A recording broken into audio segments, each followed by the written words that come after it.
Good afternoon, everyone. First thing I'd like to do is welcome City at Large alternate member Vivian Moreno. Thank you for joining us today. We are opening our June 11th APCD Governing Board meeting. Madam Clerk, would you call the roll, please? Thank you, Chair Bergbeck Garcia. Before I call the roll, I'd like to note for the record that Member Gloria has notified us that he will be absent from today's meeting, and Member Moreno will be serving as his alternate. Member Lawson Reamer has also notified us that she will be absent from today's meeting. All remaining board members are participating in person. With that, Member Bush. Here. Member Campbell. Member Duncan. Present. Member Fitzgerald. Member Gomez. Member Koval. Here. Member Moreno. Present. Member Stigler Granados. Vice Chair Aguirre. Here. Chair Bergbeck Garcia. Here. Thank you. Now we will move on to item B, non-agenda public comment. Madam Clerk, could you please provide the public testimony announcement? Thank you, Chair Bergbeck Garcia. This is an opportunity for members of the public to speak to the board on any subject matter within the board's jurisdiction, but not an item on today's agenda. We have received one request to speak under non-agenda public communication. Our virtual caller is Truth. You'll have 3 minutes to address the board. You can begin by stating your name for the record. Please self-regulate your time using the timer on the screen. Hey there, it's Truth. Glad to have 3 minutes. I actually was expecting to be censored to 2, so that means I get to take my time. And I actually wanted to deliver my non-agenda that was skipped over during the broken live stream at the May 14th meeting. And I did go back and watch the video, and sure enough, you guys can see for yourselves that the live stream was just dead when it came to the second meeting where non-agenda was going to be held. So I wanted to address the elephant in the room, and that is the unfortunate, misguided, politicized majority of this board who picked the proven corrupt failure, Manuela Paloma Aguirre, to be vice chair in a politically driven backwards descent into grift hell. It was obvious that most of you have no idea who you did or didn't vote for. Some of you voted out of fear of losing county contracts, which I find kind of funny because I can assure you that Manuela is going to fall faster than Nora Vargas did. And Manuela keeps whispering into your ear. I've been noticing that, including with her once giving you an explanation of my description of her past creepy, evil smile. So I'm going to give you the truth on that. Before the April 3rd Sandag meeting, I was talking to former Sheriff Tony Ray. All of a sudden, Manuela walks by and looks me in the eye with a creepy, evil smile to try and intimidate and harass me. Well, it got worse after the April 9th APCD meeting. On May 1st, when I was talking to 3 SANAG employees about sound issues at exactly 10:54 a.m., Manuela Paloma Aguirre and her staffer, Kyle Lavelle, used the public exit in order to harass, intimidate, and publicly dox me in violation of California Civil Code Section 1708.89. And I have the full surveillance video of that incident and hopefully all incidents. So not long after I told the truth here at APCD about her lack of character, Manuela then verbally attacked and retaliated against me. And then at the May 20th county meeting, Manny again publicly retaliated against me during my non-agenda comments by trying to interrupt my speech about my May 1st experience of her public doxing against me and my chosen identity. So there is a pattern and practice of malicious intent. My point about that is you have picked a true fascist to be the vice chair of APCD. That's what you should know. And I'm putting it on the record now that I expect more retaliation until Manny can be held legally accountable, whether that's through the DA's office or through a future lawsuit. And that's actually the positive of it, is sometimes people dig their own legal holes and we get to see what happens after. Now, the type of stuff that I would like to focus on is what about unserved city of Santee that deals with a landfill that the city of San Diego dumped right at its doorstep? Well, what about the environmental pollution going on in the San Diego riverbed? No thanks to both the city and county of San Diego. Why does APCD never address these topics?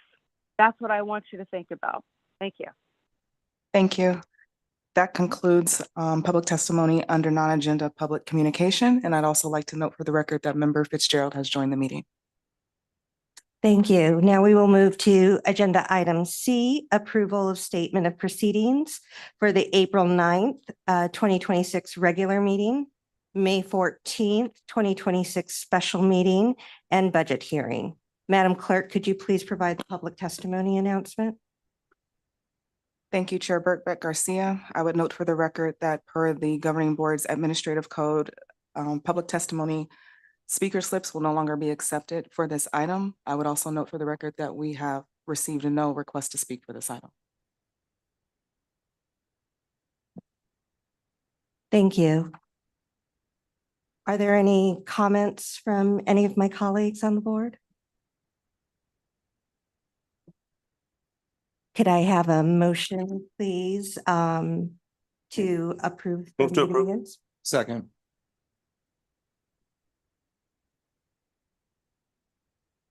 I would note for the record that members Campbell and Stigler Granados have joined the meeting.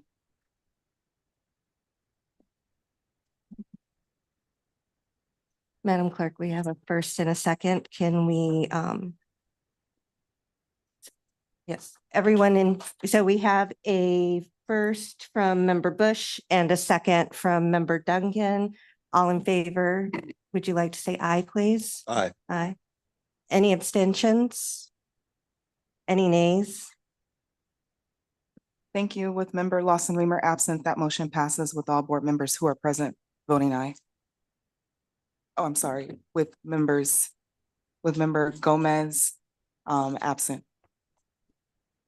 But she just joined the meeting. Thank you, everyone. We will now move to agenda item D2, the 2025 Annual Air Quality Report. This is an informational only agenda item. Madam Clerk, could you again please provide the public testimony announcement? Thank you, Chair Birkbeck Garcia. Please note that requests to speak are no longer accepted for this item. All public testimony will be heard at the conclusion of the staff presentation. I apologize, Chair. I thought the budget was first on the agenda. Oh, I apologize. I jumped from D2 to D1. We are moving to D1. My apologies. D1 is the public hearing, adoption of the APCO's recommended budget for the San Diego County Air Pollution Control District for fiscal year 26-27. I apologize for jumping on the agenda. Madam Clerk, could you please provide public testimony instructions for item D1? Thank you, Chair Birkbeck Garcia. I would note for the record that requests to speak are no longer accepted for this item per the governing board's administrative code. All public testimony will be heard at the conclusion of the staff presentation.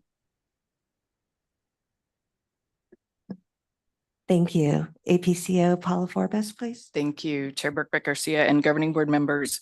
At the May 14th, 2026 evening budget hearing, we provided a comprehensive overview of this budget. We are happy to go back through a very summary presentation that summarizes it for you. But essentially, there have been no changes to the budget since that time. We did receive a few public comments, but nothing that caused us to make any changes to the budget. So it is the exact same as you'd seen in May.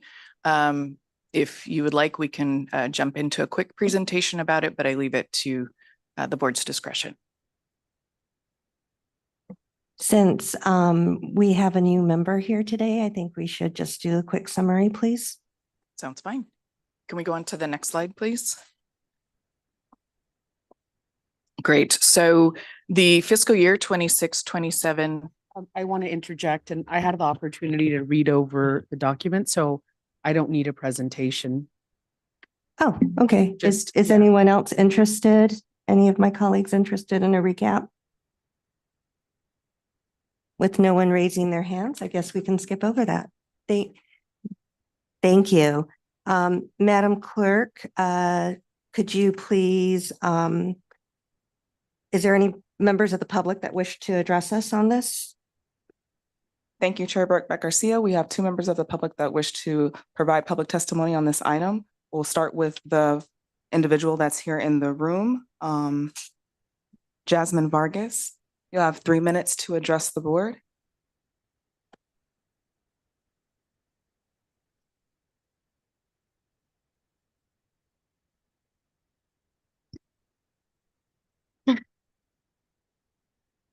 Sorry, that was good afternoon. I'm glad the mic didn't catch that one.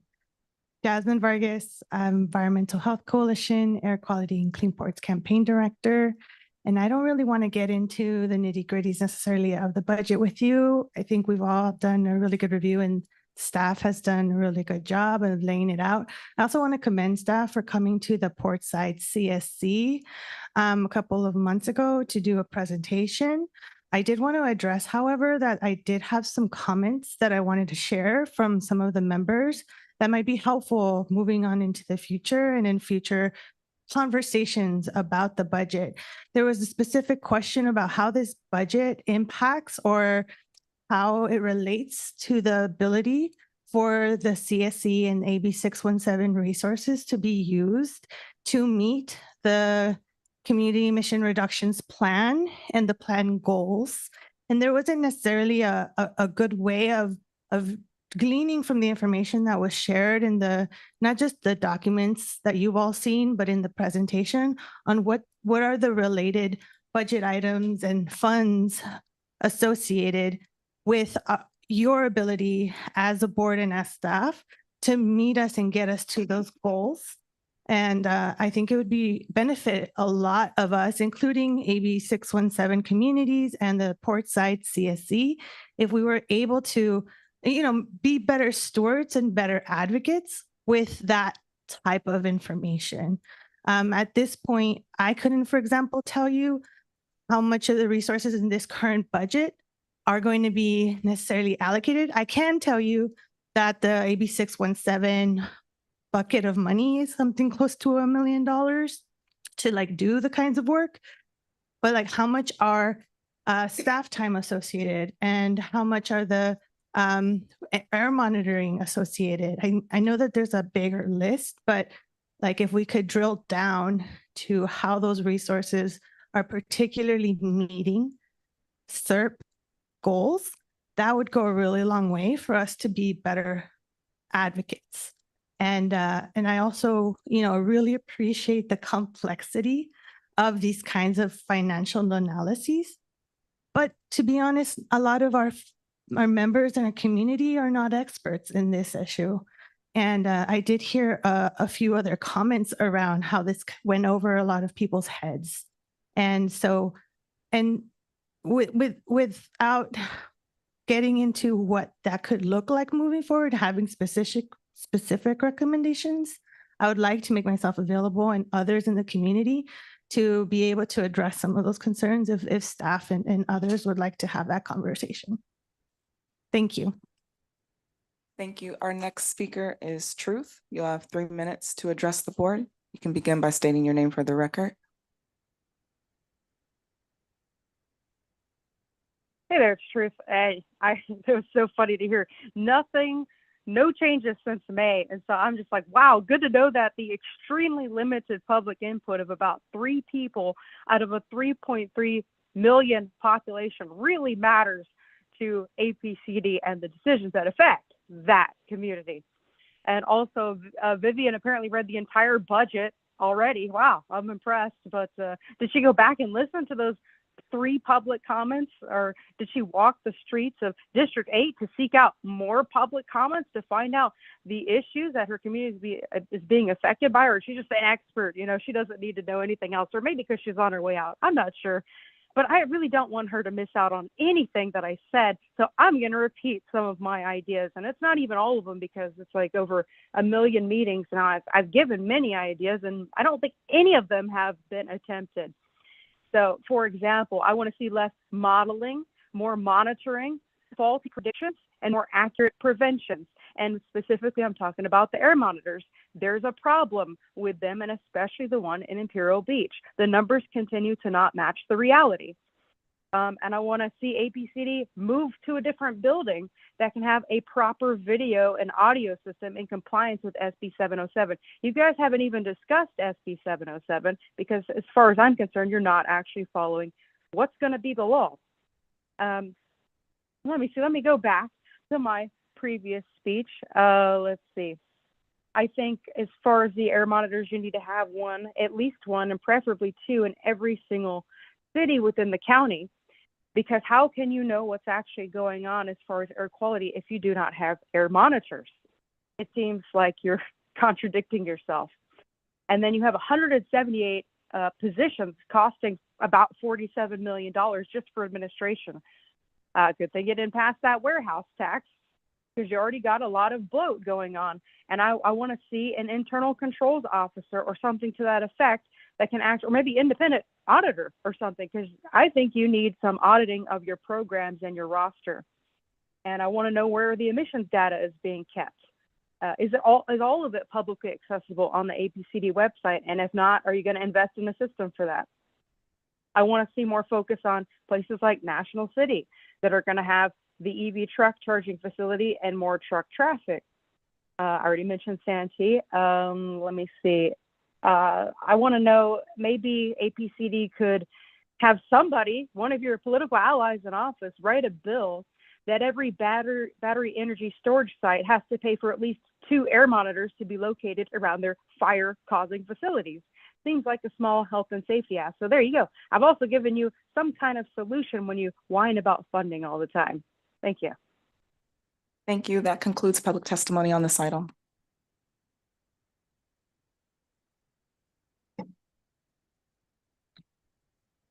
Do any of my colleagues have any comments or questions? Member Gomez?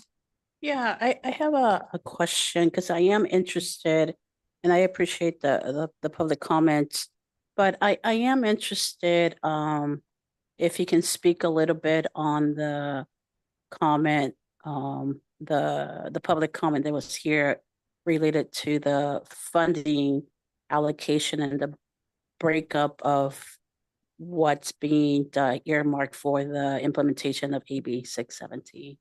Sure. And I appreciate the comment, and I'll start, and then if our Deputy Director, Jude Gronenthal, might have some more details to add. But one of the benefits of AB 617 is that it does reach a lot of different programs. So the funding that we receive comes through 2 grants from CARB. One is an implementation grant and one is an incentives grant. So the implementation grant can vary year to year. That funding is used for our Office of Environmental Justice, as well as our community monitoring team within our monitoring and technical services, and as well as hard equipment to support the community monitoring stations. Then in addition to that, we have the incentives funding that comes through separate grant, also under AB 617. That funding averages about $15 million per year. We are currently authorized in the newer funding cycles to take 12.5% of that as administration costs, and that funds the cost of the incentives team that you'll hear from a little while later in the presentation to review grant solicitation and applications and rank them for funding. So that's kind of the short version. There's a lot else that is incorporated in that. And so it is, I completely agree with the comment. It is blended throughout the budget, so it is not easy to see. So we'd be happy to sit down with a commenter and have that conversation as to how we can break that out. We also do annual reporting of both of these grants to CARB every year. So we can certainly pull those reports to provide detailed information as to what activities are being funded. Thank you. I definitely would love to, as those reports are getting created and reported, maybe having a summary of that here would be helpful. But then maybe in the future, I know that it's what I'm hearing, and it's true. It's woven within the full budget, but maybe there is like a pull out of a big picture. This is what it looks like in future development to the budget. Yes, I think that makes sense. And we are already talking about ways that we can both enhance engagement in the budget process going forward, as well as enhance readability and understanding of the budget for the layperson. So these are great comments, and we're happy to work through them. We also, I will note that we have done annual reports to the board from the OEJ team to talk about the work that they do under AB 617. We can also incorporate that expand on that to include incentives if the board would like to hear about that as well. Thank you. Vice Chair Aguirre. Thank you. I welcome that effort in next year's budget cycle. I think that would be very important. Not just to your point about having those kind of teased out reports here for the board, but just engaging with community, I think in a way that's understandable to them would be very much appreciated, especially the communities that are benefiting the most from these resources, right? And how they could potentially have opportunities to continue to advocate for themselves. Absolutely. And we do bring the incentive grant proposals to them, to the community steering committees for their consideration prior to issuing those grants. But certainly we can continue to improve upon that. And as you know, budgets are pretty often boring documents. And so we are continuously trying to improve to make them more accessible and public friendly. Thank you. I appreciate that. Thank you. Member Duncan. Thank you, Chair. I'd make a motion to adopt the requested action in the agenda on D1, which is 1, adopting the resolution entitled Resolution of the Governing Board of the San Diego County Air Pollution Control District to adopt the budget for the fiscal year 2026-2027 and approving the Air Pollution Control Officer's recommended budget for the same fiscal year. And then 2, finding that this requested action is exempt from requirements of CEQA under the section with governmental fiscal activities. I'll second that.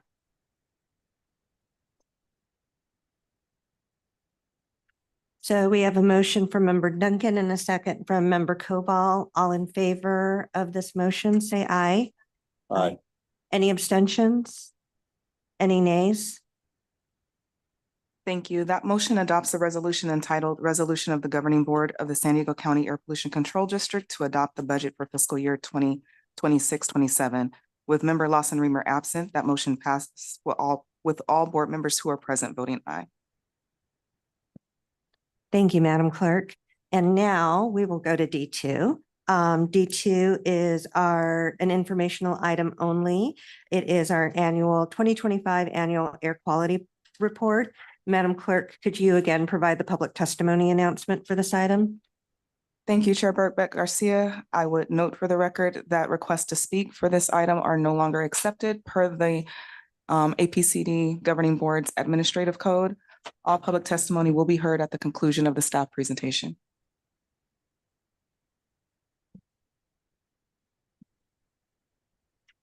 APCO Forbes. Thank you. I just would like to give staff a minute to get set up.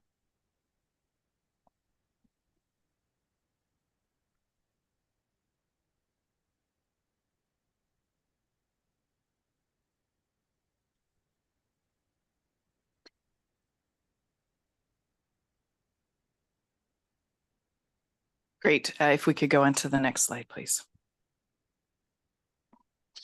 Good afternoon, Governing Board members and Chair Brett Garcia and members of the public. I'm pleased to present the 2025 Annual Air Quality Report, which summarizes our progress, key accomplishments, and major initiatives designed to advance cleaner air for all residents of San Diego County.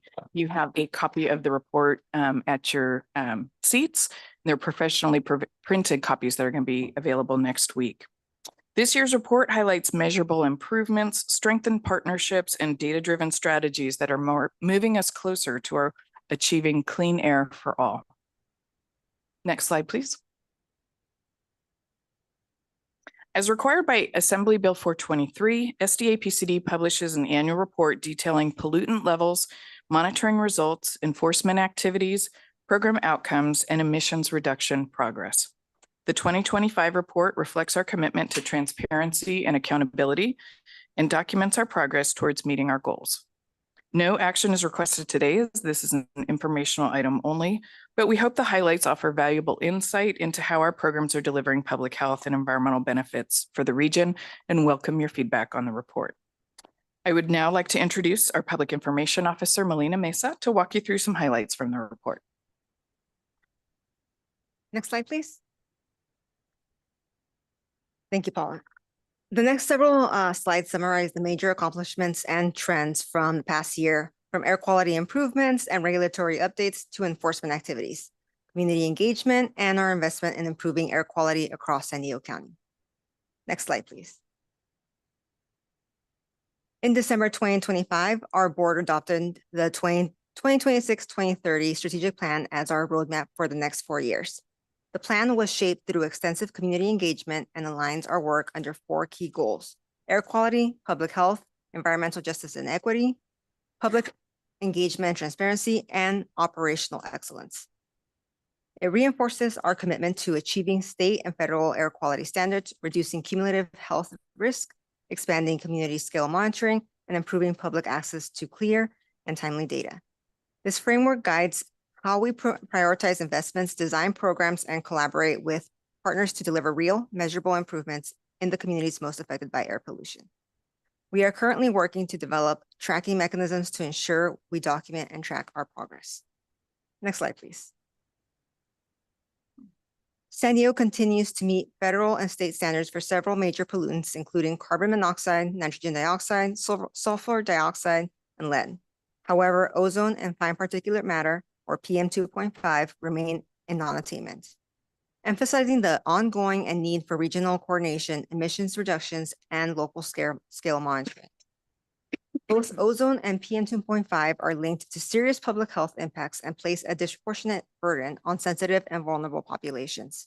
Reducing both pollutants is critical because lower levels mean fewer health emergencies, healthier communities, enhanced quality of life, and measurable improvements in air quality across the region. Next slide, please.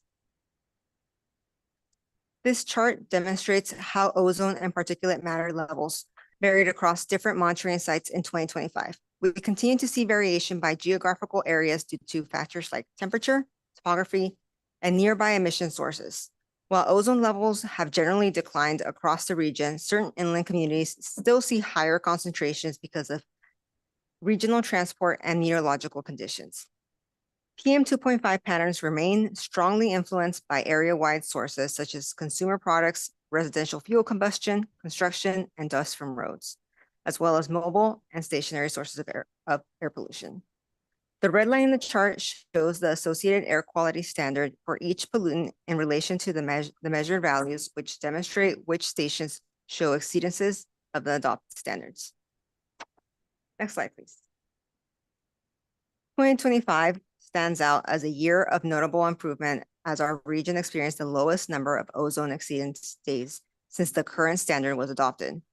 In 2025, we recorded a total of 14 ozone exceedance days, down from 29 exceedances in 2024, marking the lowest number since the 2015 standard was adopted. This improvement suggests that regional emission reduction strategies, including cleaner vehicles, updated rules to control emissions from stationary sources, and expanded monitoring, are having a measurable impact. Although we're not in attainment yet, these trends can demonstrate that we are moving in the right direction. Next slide, please. In 2025, SDAPCD adopted or amended several rules that further reduce emissions. They close regulatory gaps and protect public health. Our rulemaking efforts directly target many of the sources driving the pollution levels in San Diego County based on emissions data that's recorded. Last year, Rule 11 adopted updates to clarify equipment and operations permit exemptions to improve consistency in permitting decisions. Rule 12 was amended to streamline registration to ensure better compliance oversight for equipment that does not need a full permit but must still be monitored. Rule 40 was amended to reflect current program costs and support regulatory and enforcement activities. Rule 1200 and 1210 amendments were adopted to strengthen public health protections and improve evaluation of toxic emissions for facilities emitting toxic air contaminants. Rule 10 updates were adopted to incorporate the latest EPA regulations and ensure consistent enforcement at the local level.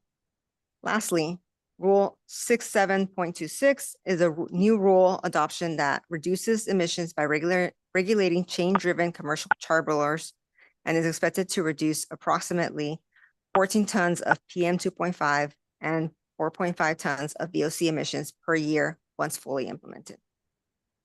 Next slide, please. Our compliance, permitting, and enforcement programs continue to serve as core tools for ensuring cleaner air across the region. In 2025, our teams conducted 1,600 inspections and issued 1,000 enforcement actions, resulting in 1.2 million in penalty funds. The Air Toxics Hotspots program continues to reduce health risks. Since 2021, the program has reduced the potential risk for thousands of homes and hundreds of businesses. More information regarding this program will be covered in the next presentation. Lastly, enforcement penalties can directly benefit communities through supplemental environmental projects. During 2025, over 1,000 trees were planted through Trees for Communities, improving shade, air quality, and neighborhood livability. Southeast Connect Microtransit, a zero-emission shuttle launched in Mount Hope, provided over 1,400 clean passenger trips. These projects demonstrate how enforcement can lead to visible, positive community outcomes. Next slide, please.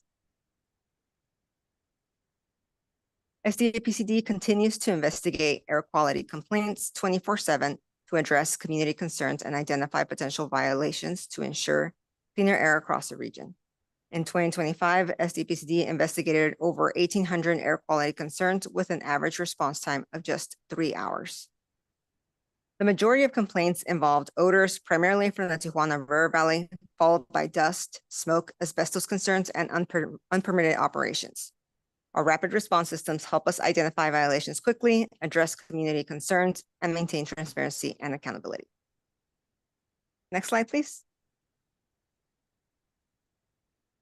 Public engagement remains one of our priorities, and in 2025, SDAPCD participated in dozens of community events, providing direct access to air quality information, resources, and support in neighborhoods most affected by pollution. We participated in STEM-focused educational events, helping students understand air quality science and the role it plays in community health. In addition to engaging with public at community events across San Diego County, we also provided compliance workshops to support businesses and facilities in meeting regulatory requirements, helping them stay in compliance while continuing to promote cleaner local air.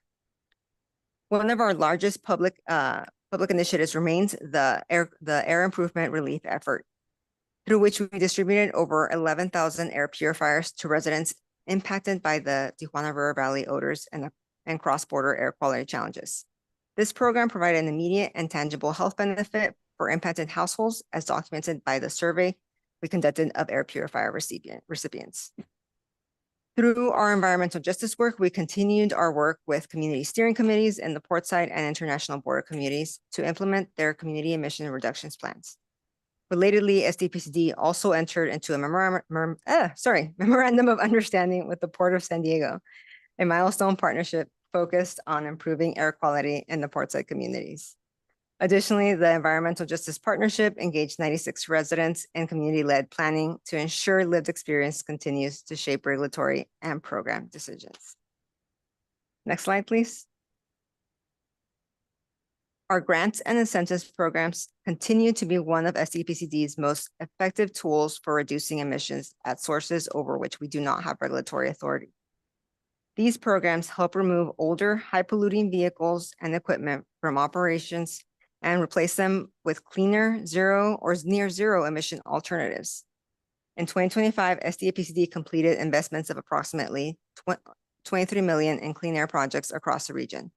Over their lifetime, these projects are expected to reduce over 170 tons of pollutants, including nitrogen oxides, reactive organic gases, and particulate matter.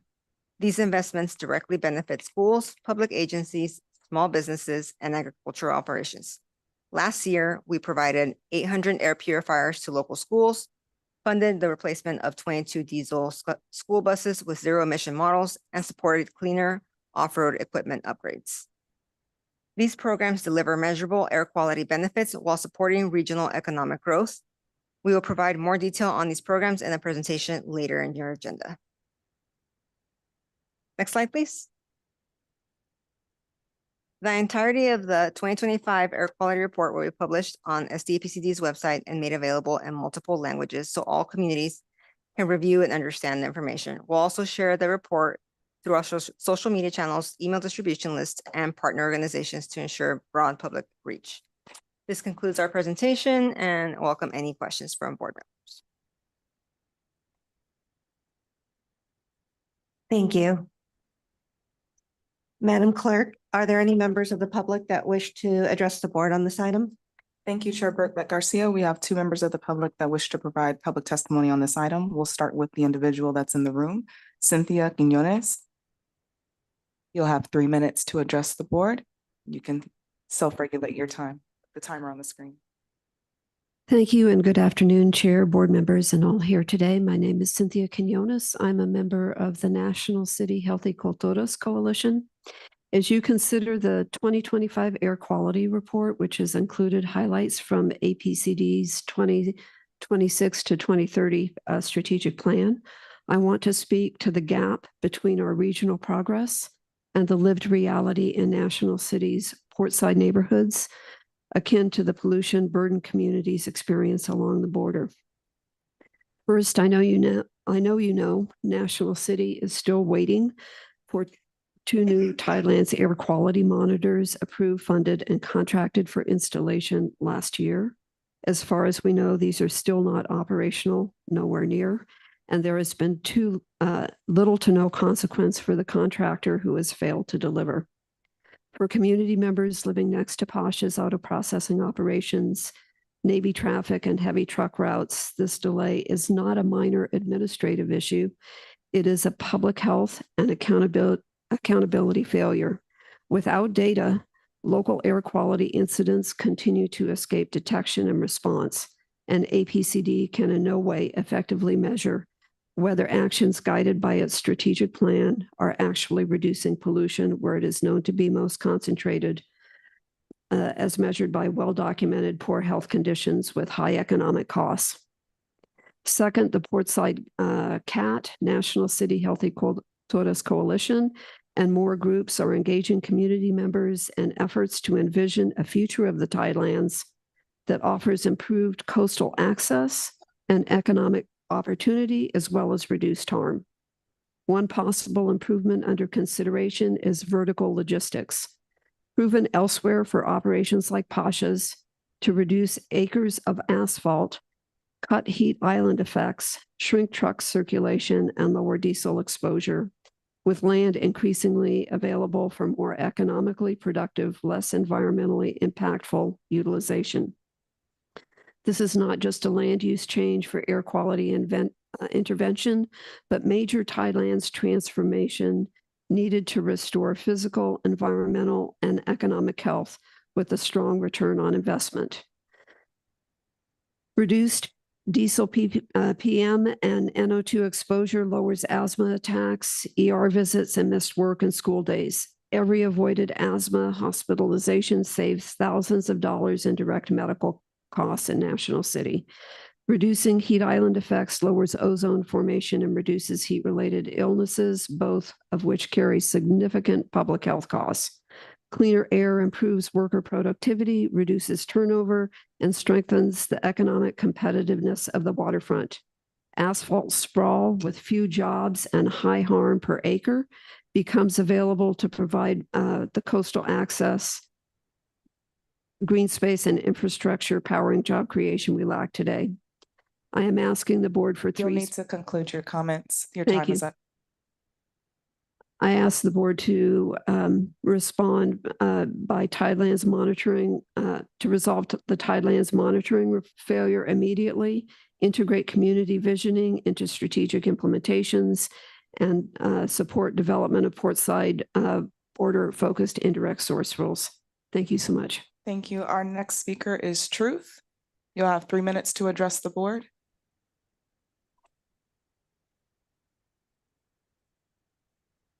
Hi there, it's Truth. APCD is following state and federal air quality standards, but do those not contradict each other at times, or maybe in certain categories, or are they still aligned 100% in political synchronization as before? Kind of a serious question. And then you said ozone levels have generally declined, and I was actually surprised and amazed that APCD is still considering that that measurement, because I thought we already figured out that that was a bunch of fear mongering from Al Gore, but I guess we have not, or some people haven't. I already did. And then Nora's air purifier Band-Aids were said to have measurable air quality benefits. Well, then why must National City continue to wait for their due Band-Aids? And where is the scientific data to prove that they have measurable benefits? Especially when, you know, Imperial Beach and Esther just closed schools who likely have those purifiers at their schools. So if the purifiers really have a significant measurable benefit, or maybe it's not significant because you didn't say significant, so maybe it's like a low measurable benefit, then why did Mexico Sewage still force school closures? And do you have a real solution then if you're going to admit that it's not a measurable benefit? But I also question, how can you determine if there is a measurable benefit or not when APCD just said at the beginning of this presentation that we're currently implementing a tracking system to document and track our progress? So you don't actually have documentation of progress. And that's just very concerning. That sounds like a critical needed investment. And now you understand why I brought up like an auditor or internal controls director, because you don't have a system to track that you're making any progress at all. You have some graphs once in a while, but if you don't have a big picture of what's going on, you don't really know your direction, or maybe you're not giving the board the proper information to make a proper direction choice. But I also want to see more public engagement. I'd like that you reached out to Escondido City Council, and that I think you need more of that, because right now you have less people that know what APCD is than they do SANDAG, and that really says something. You may not have the same crazy budget, but it is an agency that has major economic effects on the economy, you know, and again, I think back to that warehouse tax. And people have no idea that any of this is happening. And so it's my goal to have more people know, but that should be APCD's goal as well, along with that tracking system being prioritized. Thank you. Thank you. That concludes public testimony on this item. Member Bush. Thank you, staff. Awesome job with this report. And I think there's been a lot of successes, a lot of victories in this last year. We still have some challenges, but I really appreciate this comprehensive report. Had a question. I wanted to follow up with Commissioner Quinones Fuller's, our city commissioner, the National City Commissioner Quinones Fuller. I agree with her comments, and I spoke to you, Paul, about this. So if you could elaborate on the conversation that you had with me in this past week about the delays in our air monitor, our two air monitors.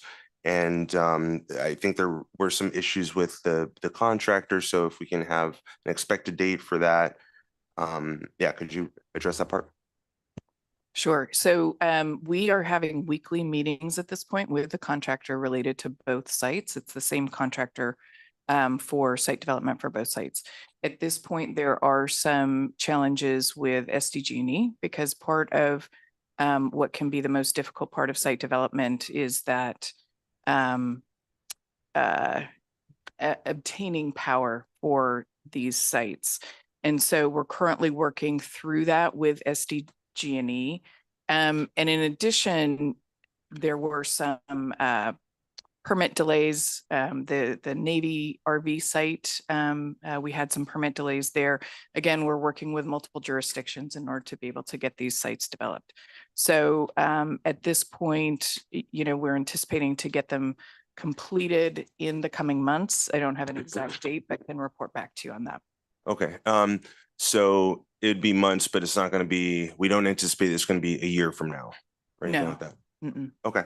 And then I had a lot of questions about the air monitors themselves. I haven't gotten a chance to visit Sherman, where the closest one to us. And so we had talked about maybe doing a tour of that facility and maybe inviting the board. So could you talk about that and what the potential is there?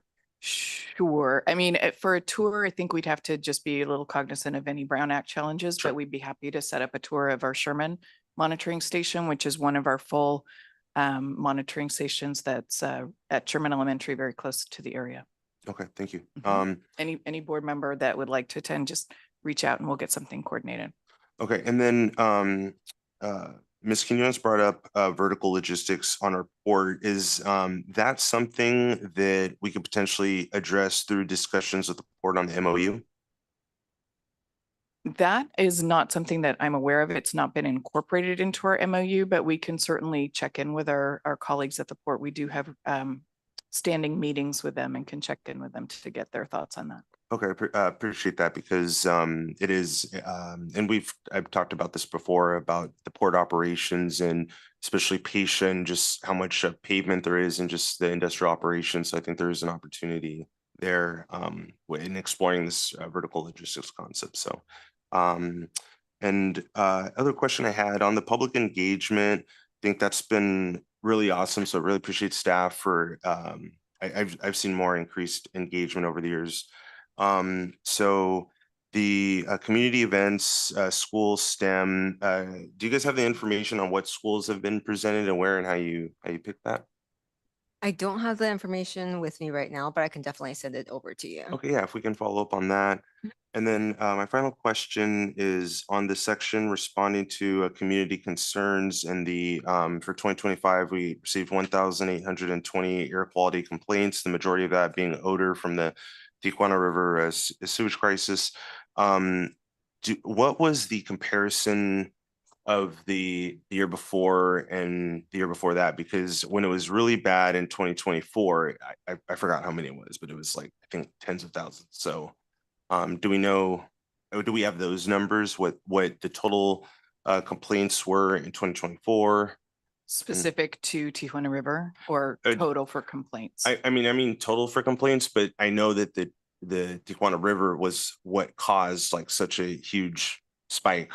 As I recall, in 2024, we saw several hundred complaints related to the Tijuana River. I want to say somewhere around 600, 900 for that year. They really started capping off for us in May of 2024 and then peaked before September, before things kind of dropped off. We're still seeing occasional peaks of hundreds of complaints related to the Tijuana River. We saw some in the March timeframe, again in the May timeframe. So we continue to get many complaints. Here we are in 2026 and still getting dozens at a time when things are not operating well. Okay, well, what's the total amount from just the Tijuana River? 2020, do we have that? I don't have that exact number with me, no. Okay, thank you. I'm just trying to 2025, you mean? Yes, well, you had that, but yes, for 2025. For 2025, we received. I saw the bar chart, but I wasn't, was there a number on that? There isn't a number, but it's approximately like 58%. So it's just over 1,000 complaints. Okay, so I'm just trying to see kind of trends with the complaints for that. So those are the questions I have now. Thank you. Vice Chair Aguirre. Thank you. So on the vein of the question about the contractor and the monitors, I had that same question. Is there anything that the board can do to be helpful to, nudge the multi-agencies that are involved to move along? I know sometimes that can make a difference, especially when you convey the urgent need of the communities where they're being installed. So, pardon, the one site is owned by the Navy, the other is owned by the City of National City. And given the city's priority on this, I'm anticipating that we won't see delays there. Again, what we're seeing right now is more on the SDG&E side in terms of getting power access to the facility. So, so would it be beneficial if we were to reach out to SDG&E? I'm just looking at notes because we have folks that are participating by Zoom that have the exact details on this. Sure, yes, it's always helpful. And we can identify a contact there if that's helpful. Thank you. We could discuss that at a future time. Yeah. The other thing, I just wanted to commend staff for the great work and also to express my gratitude regarding the efforts, not just from the agency, but individually from staff to aid and enhance the distribution of the air filters, the air purifiers, especially in the fall. And also, I think that to the point that was being made earlier about the number of reports, I have seen a stark difference between 2024 and now, as far as the community understanding where they can report these odor events. So, and that has been driven primarily by APCD, but also by other organizations that have been helping amplify where to report and why that's important. So I think this is a all hands on deck effort, and I just want to express my gratitude to those that have been, pushing to improve that. Thank you. Member Stickler Granados. Hi. Oh, sorry. It's very bouncy. Also, I wanted to commend you all and thank you for printing this out for us too. And kind of similar in this vein of data, I'm curious about opportunities to make our data sets readily available for public use. I mean, you know me, I'm always asking for the data. Constantly keeping y'all busy, like, can I please have the data from last year? And I did notice on our environmental dashboard, not the one on the Tijuana River site, but the county environmental dashboard, they have a new thing now where you can drop down and see, well, not new it is, how you can drop down and see how many complaints have been coming in week by week by the Tijuana site. I don't know if you've seen that, Member Bush, but you can log on and click on, it said 57 odor complaints within the previous 14 days. And then you can see how many for the weeks from since May and 27th until now. I think it would be great to have in the future and in the reports linked to the data sets, and kind of curious I know we've talked about this in the past, but how close are we to being able to make those publicly available and readily downloadable? So I was going to save this for my APCO report, but since you asked, if you want. all of our monitoring data, I want to emphasize all, is now currently available on our website. And there are drop-down links. You can pick the monitoring station, you can pick the applicable pollutant, you can narrow down by days. And I will say this, that we still have a ways to go to make it really public friendly for you as a data nerd. I think you'll find it accessible. I'm not sure, we're continuing to work. So just know that it's a work in progress, but all of the data is currently there. We're really proud of that. That's our last project that was identified by AB 423. So it's taken a while to get to that point, but we're really happy to have that. We also have our complaint dashboard that's online, and that's a place where the public can go to see complaints. We have other data sets like our hotspots report. We'll talk about that coming up. So if you have suggestions for additional data sets or particular information that you're not finding there, let us know, and we'd be happy to continue to be working on that. Thanks. I know what I'll be doing tonight. Yes, and all weekend. Thank you. Yep. But thank you. And just lastly, with the data complaint site, is the whole thing downloadable now, or is it just like right here, I only see for 2 weeks? If that would be on my wish list of things, because I definitely use that to sort of track trends in the hydrogen sulfide data that you have. It would be great if we could just see that as well. I'd have to check on that. Thank you. Mm-hmm. Member Gomez. Yeah, thank you. Thanks for the report and the presentation. I have a couple of questions and observations. One is, I think there would be a benefit, this is for future reports, to have at least the previous year, like a summary of what it was. For example, this graph. I think having the previous year, if there is one, would be helpful. At least for me, like knowing what are we comparing it to, could be useful. And then I think messaging is really important. And I'm just concerned the fact that PM and ozone are not non-attainable. That to me means bad, right? We're not achieving. So when we start with air quality's better. True, but if I'm looking at that chart that I mentioned, that it would be beneficial to have the previous one, I'm looking at least the South Bay, and I'm not trying to create this South Bay versus North San Diego, but looking at the South Bay areas that have monitors such as Adjournment, Otay, and Chula Vista, they're all that, at least the PM, they're higher, right? So maybe some areas are better, but some are not. And it continues to be like the historical areas that we're not getting there. And I say this because I really want to make sure that we're centering that conversation of what are we doing or what are we going to do after this report to ensure that we are improving the air, the air quality in these areas. So hopefully we can obtain the reductions that we need to obtain, because that's an important conversation that we should be lifting from this report. So I'm hoping that the next meetings that we have, Chair, that we are focusing that conversation in a serious way. So just really wanted to bring that up. And especially since, and I hate to do this because I know last board meeting it was contentious, but we rejected a possibility of a rule that could hopefully perhaps help a little bit reductions. So if we're not doing that, what else are we going to do? So thank you.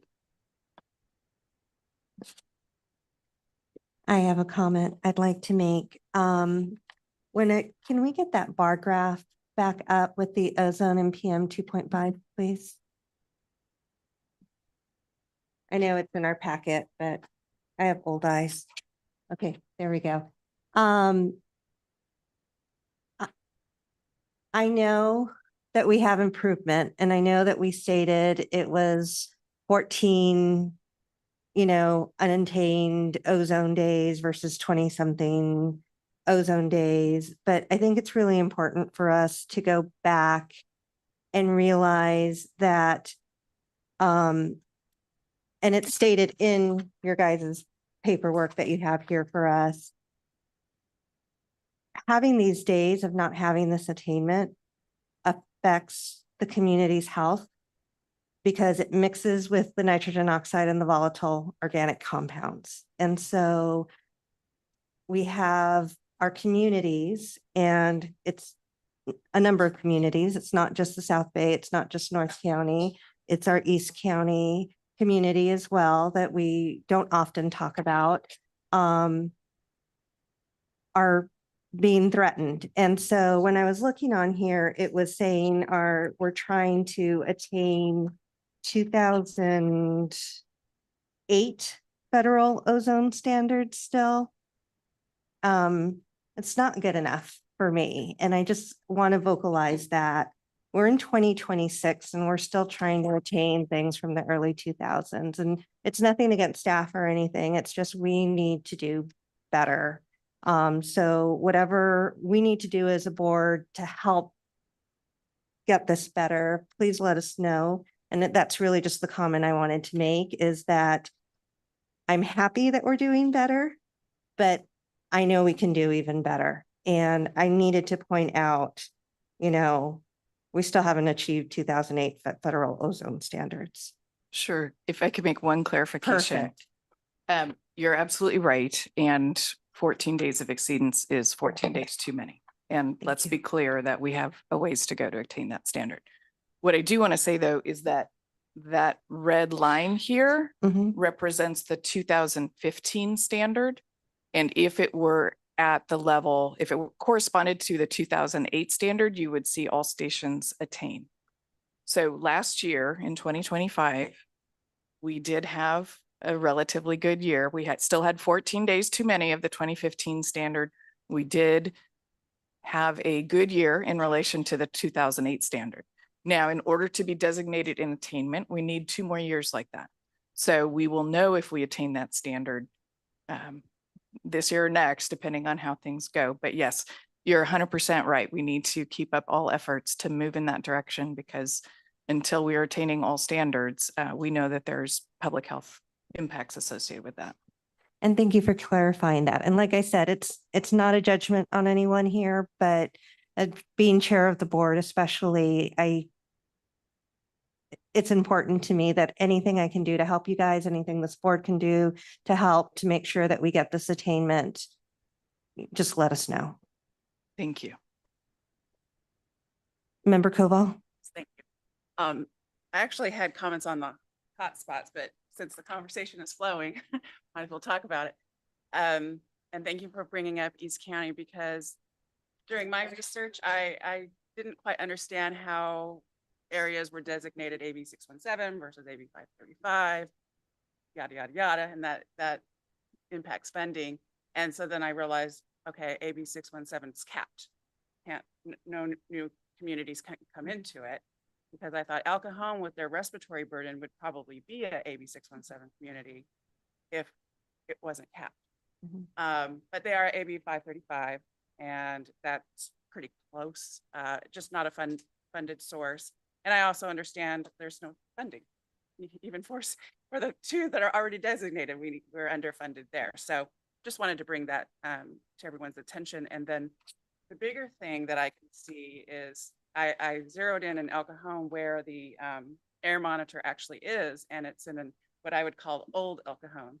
It's by a elementary school by the 8 freeway. But since that time, there's 52 freeway and a 67 that's got more traffic on it. And there's also Gillespie Field, which has expanded. It used to, back in the day, not too long ago, used to be a racetrack and an airport. Cars. And yeah, so now it's expanded as an airport. So I would put an air monitor over there, because that's where I just noticed living out there, more air pollution. So, but we don't have the funds for it, right? So we can't know what we don't measure, and we can't measure what we can't fund. We're in a conundrum, I think, regionally. So that's my comment about that. Any other comments? No. Okay, this was an informational only item, so we don't need a motion for this one. So we'll move on to agenda item D3, the draft of the 2025 Air Toxics Hotspots Program Annual Report for San Diego County. Madam Clerk, could you please provide the public testimony announcement? Thank you, Chair Birkbeck Garcia. I would note for the record that requests to speak for this item are no longer accepted per the Governing Board's administrative code. All public testimony will be heard at the conclusion of the staff presentation. Would you like to start?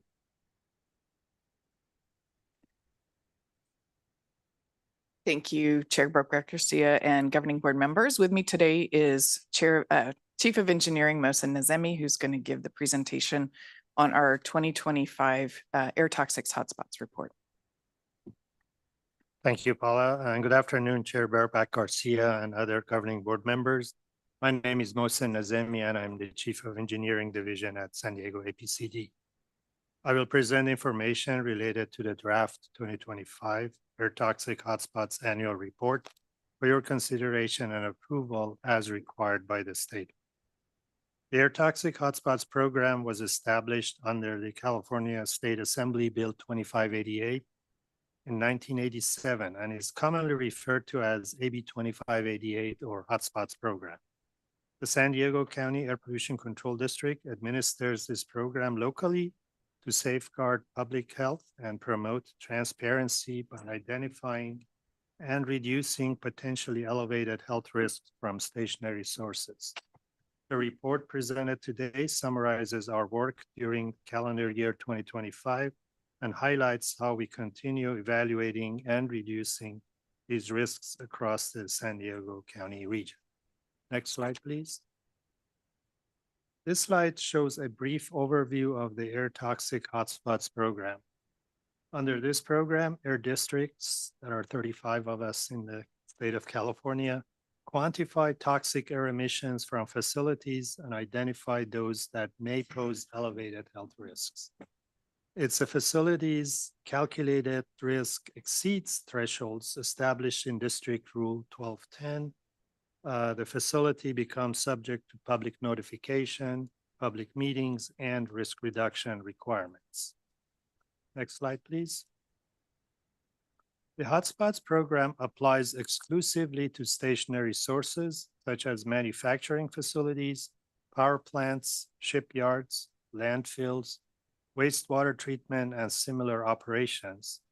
It does not apply or evaluate potential health risks from mobile sources like trucks, trains, or ships. Air toxics are chemicals released into the atmosphere in gaseous, liquid, or particulate form and can cause a range of health effects depending on the toxicity level and concentration of that air toxic, exposure duration, and the distance from the source, and of course, individual sensitivity. These effects can range from mild eye or skin irritation to more serious conditions such as cancer, birth defects, chronic respiratory problems. Next slide, please. Here is a more specific list of and types of health impacts that the district evaluates for the purpose of requiring public notification and risk reduction under this program. The slide summarizes the key health risks matrix used to determine whether public notification, public meetings, and risk reduction is required. First, cancer risk. That is the increased probability, not actual cases, but the probability of developing cancer after 30 years of exposure to a facility's emissions. This is typically expressed in increased chances per million. The threshold for public notification and risk reduction for cancer is 10 in a million. Health hazard index is used to evaluate non-cancer risks from short-term or acute and long-term or chronic exposure. These thresholds for public notification and risk reduction are health hazard indexes of 1. An index below 1 indicates no expected adverse health effects. And finally, cancer burden is the estimate of how many people within an exposed population might develop cancer over a 70-year lifetime at a given emission level. The threshold for public notification and risk reduction for cancer burden is also 1. These thresholds are central to implementing the Hotspots program and District Rule 1210 and ensuring that communities are protected. Next slide, please. As discussed previously, the primary goal of the Hotspots program is to reduce health risk from stationary sources. This slide shows all facilities for which risk reduction plans have been required since 2021, when the district governing board amended Rule 1210 to lower risk thresholds and strengthen public notification and risk reduction requirements. The map on the slide illustrates the significant progress made. Many facilities across the county have implemented measures that substantially reduce emissions and associated risk. As can be seen in this map, 11 facilities shown in green have fully implemented their risk reduction plans and reduced their health thresholds below the health risk below the thresholds. 3 additional facilities shown in blue have started the implementation of their risk reduction plan and are underway to reduce their risk below the thresholds. And 7 facilities shown in orange have submitted risk reduction plans that are under review for approval by the district. These plans result in issuance of enforceable permit conditions to ensure ongoing compliance. And the QR code links to an interactive mapping tool on our website where the public can view facility status and program updates. Next slide, please. This slide highlights all facilities evaluated by the district under the Hotspots program since 2021. There are over 140 facilities that were required to prepare health risk assessments. Based on the facility's air toxics emissions and potential health risks, not all were required to conduct notifications and to implement risk reduction if their health risks were below the thresholds. We are pleased to report that under the number of facilities requiring such actions has decreased as risk reduction plans have been implemented. And since 2021, we have 16 risk reduction plans approved and resulting in reduced health risk for 2,579 residential homes, 116 business locations, and 1 community park. This reflects a substantial public health benefit for communities countywide. The map on the right shows the remaining facilities for which risk reduction plans have been approved, and they're in the process of implementing them, or risk reduction plans have been submitted and are under review by the district for approval and implementation. We can go to the next slide, please. Looking ahead, the Hotspots program continues to evolve as scientific understanding advances. The California State Office of Environmental Health Hazard Assessment, or OHIHA, regularly updates toxicity values and risk assessment methodologies based on new and more advanced health science. Consequently, a facility's calculated risk may change over time, even if its emissions remain constant or even reduced. The dynamic framework helps ensure that public health, especially the health of sensitive population, is continually protected using the best available science. One of the key advantages and strengths of the program is that it continually requires facilities to revisit their health risk using updated health data, emissions, and site characteristics. Next slide, please. I would also like to highlight the important role that land use and zoning decisions play in long-term community exposure to air pollution.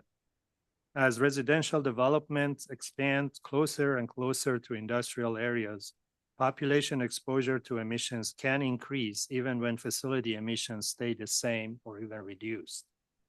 Population growth and land use changes can therefore influence community health risks over time.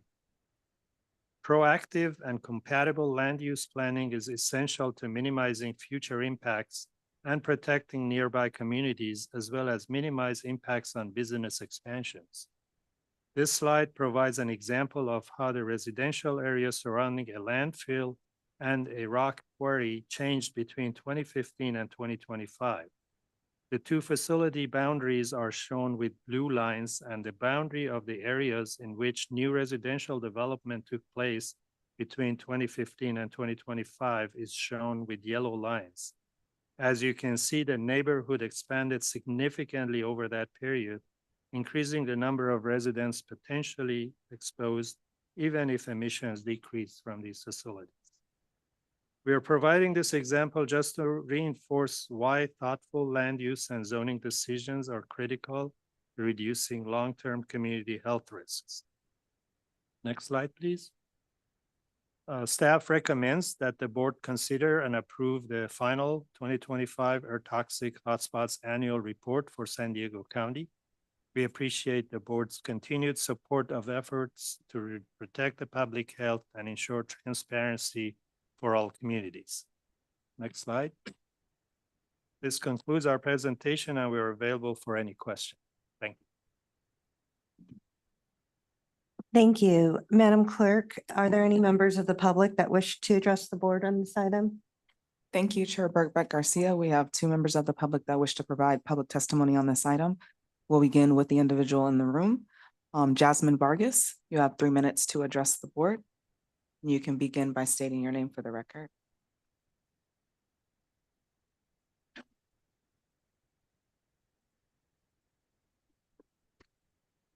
Jasmine Vargas, Environmental Health Coalition, Air Quality and Clean Ports Campaign Director. And I really appreciate the opportunity to speak to you today and to be able to read this report. I have submitted written comments that should have been made available to you, and I will just highlight some of those pieces here today. Particularly, I want to recommit EHC in making sure that rules 1200 and 1210 are being implemented fully. And we have made suggestions in the past, and I just wanted to reiterate that this process, as it is currently it is taking a really, really long time to do. We are looking at 2 to 3 years in the whole reporting from beginning to end. And I think that there's a lot of opportunities to streamline that process, including shortening maybe the health risk reduction plan timeline from 180 days to 90 days per facility, and also finding ways of streamlining the assessment of the health risk assessment processing by the OEHHA. I think this is additionally important because from the report itself, and it was not necessarily highlighted, so I just want to make sure I got this right, you're going to start to most likely look at more than 4,000 facilities moving forward, if that's correct. And it's a significant more facilities than you've been looking at so far. So I imagine that will take a lot more efficiency to get through all of them. And I think that's something we need to take on as you look at how do you implement this moving forward. A couple of other things I want to mention is the transparency in the decision-making on who ends up getting from health risk assessment to health risk reduction plan.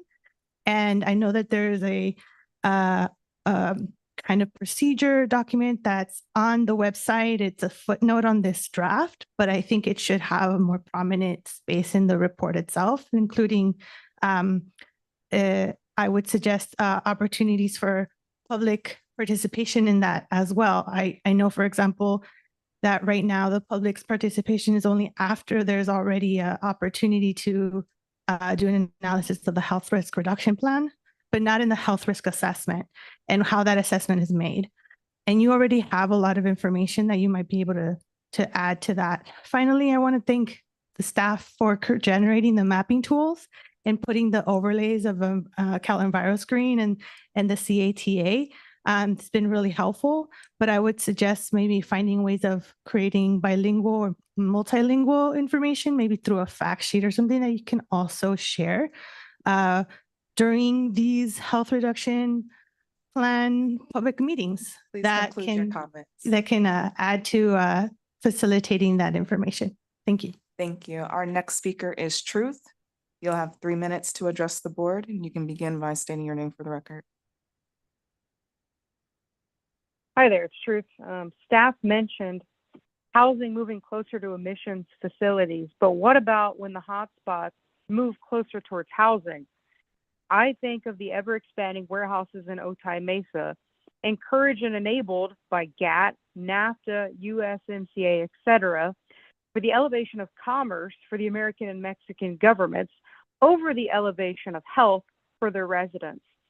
Is APCD monitoring and opposing any type of free trade fascist deals that encourage overdevelopment of the South Bay, which leads to increased emissions, whether that is warehouses or hydrogen sulfide sewage from Mexico, traffic congestion, etc., because you also have Sandag enabling that as well with their future border crossing Otay Mesa East.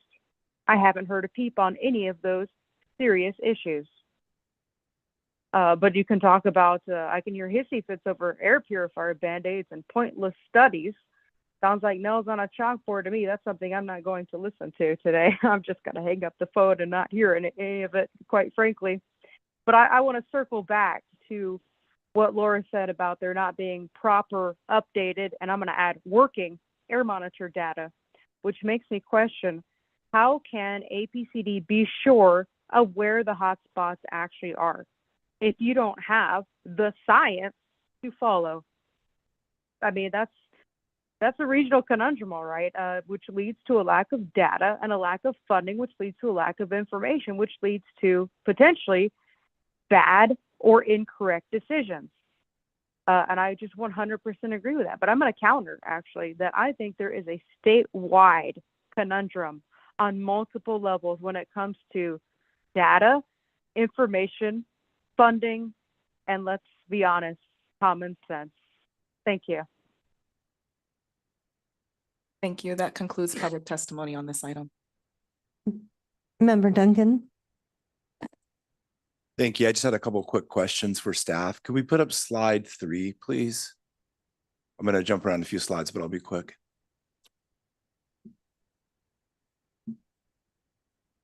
Okay, let's see. I'm just looking. Okay, yeah, I'll start here. Let's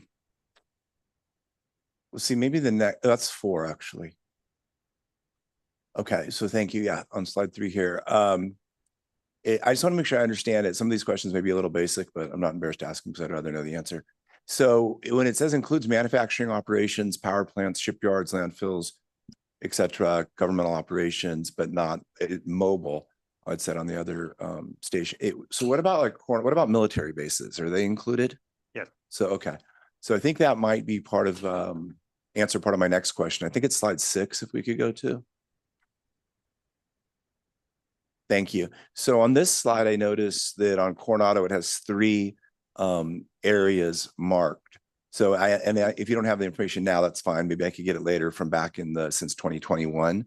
But I'm curious what those 3 areas are. I could assume maybe one of them is military base, maybe probably 2, but I'm not sure what the closer to the bridge one is. So I am curious about what those were and how they were resolved. And then I guess my other question, so that can be, if you have now, feel free to answer or later. I'd like the information. But the other question I have is how do those, and again, I'm sorry if I don't already know this and everybody knows, but how do those hot spots, for instance, those particular ones or any other ones, how do they become to be known as hot spots? Is it via monitoring or is it via complaints? Good question. And the way that each facility is evaluated is based on their emission inventory. We calculate what their emissions are, and then we analyze what those emissions are from, types of toxic pollutants that they release, how much of those are released. And then if the amount of the toxic emissions and their distance from nearest receptors are such that they could be potentially creating elevated health risks, then we require the facility to prepare what's called a health risk assessment. That's a very complicated mathematical evaluation that does an air dispersion modeling, does a health risk assessment analysis, and based on the result of those, we can determine what the cancer and non-cancer health effects are to the maximally exposed individual. Could be the nearest receptor as a resident or a business. And if those numbers are above the thresholds in our Rule 1210, then we require that facility to notify the public about their risk and hold a public meeting and also submit a risk reduction plan to reduce their risk. Understood. One other question I have with that explanation is the calculations, like the original calculations, the base ones that you're talking about, are those based off of actual monitoring or is it based off of like hypothetical? I'm not saying, fake hypothetical, but likely what the emissions will be based off of what the actual, whatever usage is or manufacturing or whatever the emitter is. That's a good question. Also, it's not based on monitoring because we don't have a monitor at each facility, but it is based on actual usage data, based on the emissions that have been determined coming from those types of usages. Some of them may be actual source tests that was conducted at the facility. So these actual measured values coming out of the stack. Others are based on a compilation of emission factors for all those sources that have been developed over the years. And we use that to calculate the total emissions from the source. And then we look at the release parameters, that are they released at a 200-foot stack or are they released at ground level, and use that mathematical model that I mentioned, which has the air dispersion modeling to calculate what the level of exposure and concentration is right outside the boundary of the facility. Thank you. And this is just another comment I have maybe for the future, but just want to share it now. It seems appropriate with this topic in our prior agenda item. I'm curious on how much our monitors cost and what is there a prohibition from there being more monitors? Because as some of the other members have stated and some members from the audience, we seem to at times to maybe have a lack of actual knowledge about what's happening. And that's my concern at times when I try to figure out air quality data for different areas or whether it's Coronado. Sometimes I think I have this information, then I find out, oh, they give their air quality based off of a monitor and some others in like Barrio Logan or something, or I don't know if that's accurate. You can edify me, but I guess the more simple question is, are there any monitors, for instance, in Coronado? Because over half of the entire landmass is actually military base. So we don't currently have any monitoring stations in Coronado, but we can, you know, given this comment as well as the prior ones, we can do a more in-depth update on our monitoring network at a future board meeting to maybe look at our regional monitors as well as our community-based monitors that came out of our AB 617 program. So we do have monitors in the Barrio Logan area, which is generally downwind of Coronado. And when we're setting up our regional network, that is in very close coordination with EPA and following federal and state standards for those regional network requirements. And then as part of the community air monitoring network, we worked through community air monitoring plans for our AB 617 communities to identify those locations. Beyond that, we are looking at every facility. You know, as it's noted in the report, we're now going to be assessing emissions from 4,000 different facilities throughout the county. That's at an emission inventory, and we'll be using screening tools to determine which of those would need to go into this very detailed health risk assessment process.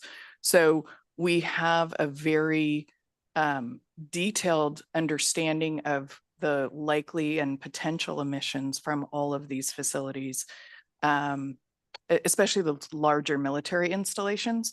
As Mohsen mentioned, you know, we're looking at usage data. We're looking at all of the potential from all of the different equipment that we permit, not the mobile sources, not the traffic going in and out of the base, but everything that's that we regulate. We have a very good understanding of what the likely emissions of that are going to be. We regulate the number of hours they can run engines, things like that.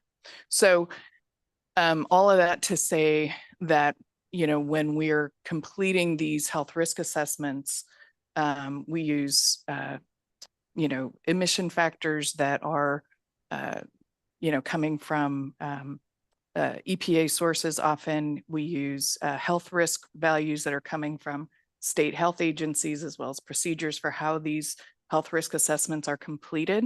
So we're pretty confident when we are going through this process that we are identifying offsite risks. That's as a result of this program. And I just want to add maybe a clarification also for basic your question about monitors. It would be great if we can measure emissions and concentrations of pollutants in every location.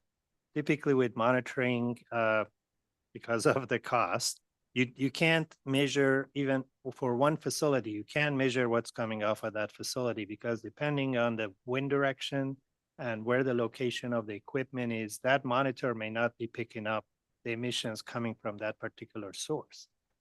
When we do the analysis here, what we do, we assume that all of these sources are emitting at their maximum potential emissions for that year that was reported. And we model it to see where in the community has the highest concentration. And we use that as determining whether or not they need to notify the public or not. So we are not just looking at one monitor. If that monitor doesn't show anything, doesn't mean that there is no impact, because we haven't analyzed what else may be and what location may that be.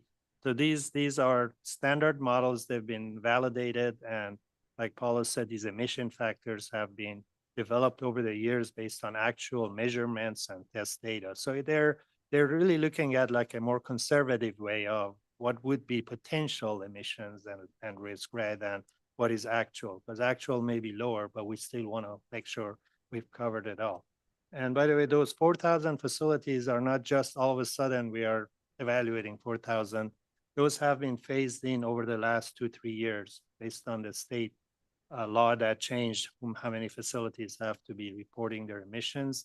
So we have been looking at those facilities throughout these last 2-3 years as well. And starting next year, everybody has to report every year. That's what the number and the workload increases, because now we get everybody to report every year. And no, I appreciate that additional clarification. And my comments aren't really so much as to try to say that I'm not supportive of the hotspots program. I'm supportive of it. And I don't have any particular issues with anything you stated on how you calculated. It sounds like you're calculating it the best way possibly you can, and whether it's more conservative or more liberal, it depends on it, but you're using the worst case scenario in essence, which is seems to be appropriate. Mine is just more, I'm interested in at some point for the board or for myself to learn about where would it be recommended potentially from staff if we had the funds to put in more monitors. Or it does seem bizarre to me, and I'm not trying just because the mayor from Coronado, but it is bizarre to me that, there is no air monitor at all in Coronado when over half of it again is military base in like what is it? I mean, a very heavily used airport. And it's just, actual information is also really important too, not necessarily as an attack at all, not an attack at all on the hotspots program, but related to it. I think there may be some other areas in different jurisdictions where maybe some additional monitors, get that actual information would be very helpful. But I'll stop talking about that. Other than I said one last comment on can we go to slide 8 for a second? I think that this is pretty interesting when you talk about the compatible land use planning. A lot of that, though, I just want to be clear, is no longer really within the control of local jurisdictions at times, depending on what happens at the state level. Where like, SB 79 and certain things, they're basically like build closer to the transportation sources, build higher, build taller. It does change the dynamics, I think, of what that pollution exposure can be for that community. I don't exactly know how to figure out how it's worse, except for, of course, it would seem to be worse. But I just wanted to point that out. I think, to the extent that local control goes away, that becomes a more difficult task to do.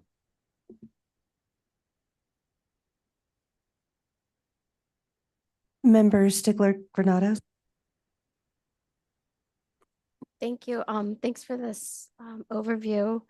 And I would like go with what Member Duncan had also mentioned. I would definitely love to help support, like a staff sort of board breakdown of how the monitoring programs work, both for the standards and toxics, and also maybe even understanding how they're funded and not funded and CARB's role and all of that. Because I think it's really important to understand, especially the funding mechanism that can get a little bit complicated, and maybe also understanding how these businesses also are able to, the Navy themselves as well, they're doing some of their own monitoring, and how we share that data and information. I think it's really complex. It's taking me a long time to figure this out, and it would be great to get any updates. And I think all of us would probably benefit from that, updates on what's the nitty gritty details of all of that. So I would definitely support that. The other thing I just wanted to bring up too was something I think that Jasmine from EHC had mentioned was, and I actually have a question and then a comment. My question is, whenever businesses have the health risk assessment done and they have to have these community engagement meetings, that is on the businesses to do that, not APCD, correct? We coordinate very closely with the businesses. We require them to hold these meetings, but yeah, it is their meeting. Okay. My question, and I would like to further look at that, is holding them accountable for ensuring that there is a appropriate level of community participation. And I really do like the idea of, if it's going to need to go out to 1,000 people, that there's some sort of a threshold that they have to meet with.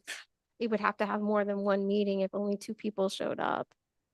Just in order to, and I understand they may not be the most interesting meetings, but I just want to ensure that public outreach is being done, because this is really important for public engagement and public health. And so it'd be great to see if there's ways that we could incentivize our businesses to do better public outreach, to have stronger participation, and if they don't meet that, to ask them to hold another meeting. So thank you for that comment. And we did see that comment in EHC's letter. And we'll be happy to sit down with them and whoever else to kind of talk through those comments and figure out how we can increase engagement at these meetings. I do think that Rule 1210 specifies a lot of the requirements, so there would have to be some opening up of that if we were to make any significant changes, but certainly increasing public engagement at these meetings is something that's important to us. We do work very closely with the CBOs, when we are noticing these meetings, and but happy to continue make improvements on that. Member Koval. Yes, my comments about the same thing, actually, and I read the comment from Environmental Health Coalition, and it was actually something that kind of shocked me when I joined the board a little bit over a year, I don't know, when 2025, and I saw the Sycamore landfill as a hot spot. And even though it's in the city of San Diego, it's right next to Santee. We're obviously aware, but the process to notify people about this takes so long and the issue's resolved, and then you have community outreach. Well, then as a council member, I can tell you, community's up in arms. What do you mean? There was a toxic hotspot right next to my house. And, you know, and then you're doing outreach and having the meeting. And I think ours was a Zoom meeting. And because I was aware, I communicated with people in Santee that this was happening. And I don't know if that helped attendance or not. I think having it virtual is definitely key, and recording it so somebody could look at it later, and then you can click views, and then you have an assessment of how many people watched it versus attended real time. That would be a way to address that concern. But the timeline overall, I just wasn't sure if that's something Sacramento controls that gives them that much time. And so if you can let me know right now, basically we can't say cut it to 90 days, even if we want to. I guess I would defer to council on that, but it is, the timelines are specified in the Health and Safety Code, including the ones for OEHA and their review. So I would defer to council as to whether we could change something. Again, it would require opening up Rule 1210 as well. So we would need to engage Sacramento to do that. You know, yeah, I'll need to look into that, but that's, yeah, something I can look into and report. I think we're probably all interested in that. So. Okay, great. Thanks. Yeah, and just to add, Paula, we don't necessarily wait until 180 days or 1 year. If as soon as we have the information, we do communicate with the facility to let them know that health risk assessment is approved. And sometimes we do ask OEHA to expedite the review because we want to get something done faster. So even though that's the maximum time allowed under the state law, so we can work to expedite some of these that do need to be run faster. So we do our best to get those done, but we can't require them to submit it sooner if the state law says 180. That was explained to me last year. And so I did understand that the staff is doing what they can, but I'd like to, wherever we can change it so people know about what's happening quicker is the goal. Member Fitzgerald.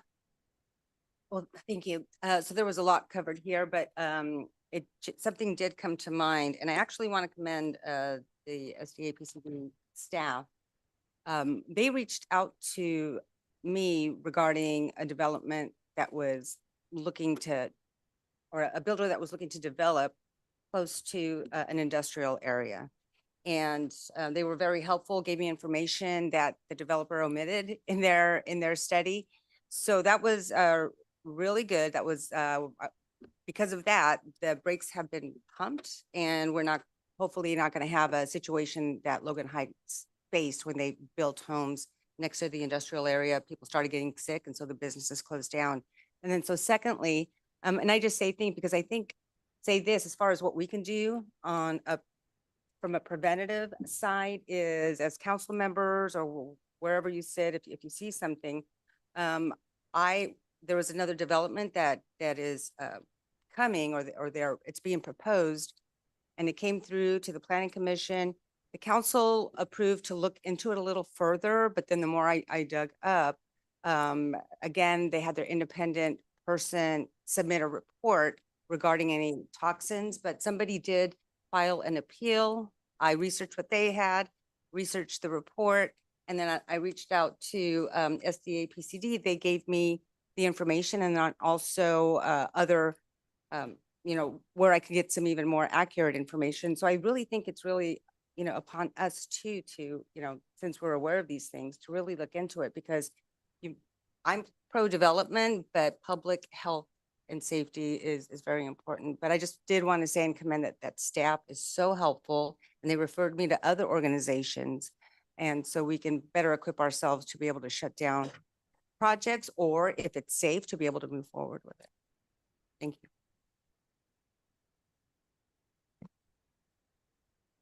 So no other comments. I'd like to make a motion to approve the 2025 Air Toxics Hotspots Program Annual Report for San Diego County.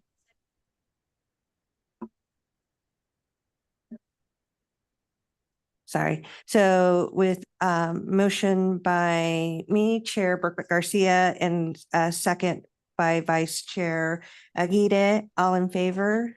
Aye. Any abstentions? Any opposition? Thank you. With Member Campbell and Lawson Reamer absent, that motion passes with those 4 members who are present voting aye. Thank you, Madam Clerk. We will now move to agenda item D4, Grants and Incentive Program Annual Update. This is also an informational only agenda item. Madam Clerk, could you please provide the public testimony announcement? Thank you, Chair Brett Garcia. I would note for the record that requests to speak are no longer accepted for this item per the governing board's administrative code. All public testimony will be heard at the conclusion of the staff presentation. Go ahead. Thank you, Chair Burkett Garcia and board members. My name is Mike Watt. I'm the Chief of Emission Reduction Strategies at the Air District. For today's item, we're going to provide a brief update on our grants and incentives implementation for 2025. As mentioned, this is an information item only, so no board action is requested on this today. I'm joined today by Kevin Bradley, who is the Supervising Air Resources Specialist managing our grants and incentives team. Next slide, please. So briefly, we'll provide a brief overview of the suite of incentive programs administered here by our district staff. Then we'll touch on how these programs work to prioritize funding in environmental justice communities. We'll also go over some of the benefits these programs can help to achieve, as well as some of the challenges to program implementation. We'll provide a high-level overview of the various types of projects funded through these programs in 2025 and their anticipated emission reductions. And we'll have time at the end for any feedback or questions that the board may have. So with that, I'll turn it over to Kevin to walk through the presentation. Thank you, Mike. Good afternoon, board members. Thank you for the opportunity to present on the incentives program. So I will start with a quick overview of what the programs that we administer are. We broadly categorize them into 3 separate buckets: our traditional programs, our targeted programs, and some one-time grants that we've received for special projects. So on the traditional side, these programs typically operate as scrap and replace, meaning we scrap an older, higher polluting vehicle or piece of equipment, fund the purchase of a newer, cleaner piece of equipment. That's the general approach with the Moyer program. There's some exceptions, and that is pretty consistent across all of these programs. So Carl Moyer was the original program, and then there's a few offshoots that we also administer, including the AB 617 program, which we've talked about quite a bit. That's a little bit more directed towards disadvantaged communities and environmental justice communities. We also have the Farmer program, which is more targeted towards agricultural projects, and Clean Cars for All, which is for passenger vehicles. You'll notice there's a couple of offshoots from the AB 617 program as well to target specific projects that have been raised to us by community members through our ongoing community steering committee meetings. We also have some targeted programs. Those are typically in response to specific events or targeted at specific sectors. So Climate Heat Impact Response Program, or CHIRP, collects funds through fees charged when there are extreme heat events and folks have to use emergency backup generators above their permanent amounts. Similarly, the Ocean-Going Vessels at Berth Remediation Fund collects fees from vessels that should be using shore power, but for one reason or another cannot during their visit to the port. There's also the Goods Movement Emission Reduction Program, or GMERP, which is targeted at goods movement projects. We're currently in conversations with the state to see what we can do to expand flexibility in that program. As for our one-time grants, the Diesel Emission Reductions Act is a federal grant provided through EPA. That funding went towards the replacement, the purchase of the electric tugboat, the Crowley E-Wolf, some of you may be aware of. And we're currently administering the Sustainable Heavy Duty Initiatives for Future Technology Grant, or SHIFT, for the ferry electrification project in San Diego Bay. Next slide, please. So as far as how the environmental justice requirements are included in these grants, specifically with the AB 617 and the Moyer programs. So the map on the screen here, just to provide a little bit of grounding, shows some color-coded regions where funding is supposed to be targeted. So the green, yellow, orange, and brown areas are disadvantaged communities, and then the blue areas are low-income communities. For the AB 617 grant specifically, project funds have to be spent in the amount of at least 70% in the disadvantaged community regions shown on the screen. And then the low-income communities, an additional 10% has to go to low-income or disadvantaged communities. I'll just note that that's project funds specifically. That doesn't apply to the interest that we accrue on these funds. I added this red circle on the slide here to highlight Otay Mesa East. There's this fairly weird nuance where even though the International Border Community, as everyone knows, is one of our approved AB 617 communities and includes Otay Mesa East per this map is not disadvantaged or low income. We do have to follow this map pretty specifically when it comes to deciding which projects qualify for disadvantaged community and low income funding. So the way we've sort of gotten around that, the Moyer program also has a requirement to spend at least half of project funds in environmental justice communities.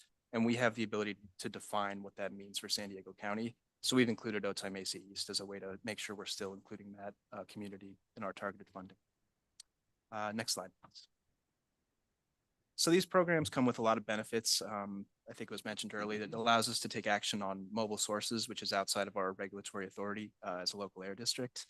It also allows us to achieve surplus emission reductions. So when I say surplus, what I mean by that is regulations will kick in over time to phase out older pieces of equipment, but these programs allow us to get to that early and provide funding for any kind of project that's ahead of the regulatory schedule. So we can achieve those emissions ahead of when the regulations would kick in. Another advantage, this is kind of more for the project partners that we have, is to upgrade their fleet and equipment so they get to use newer, better equipment for their operations, cleaner vehicles.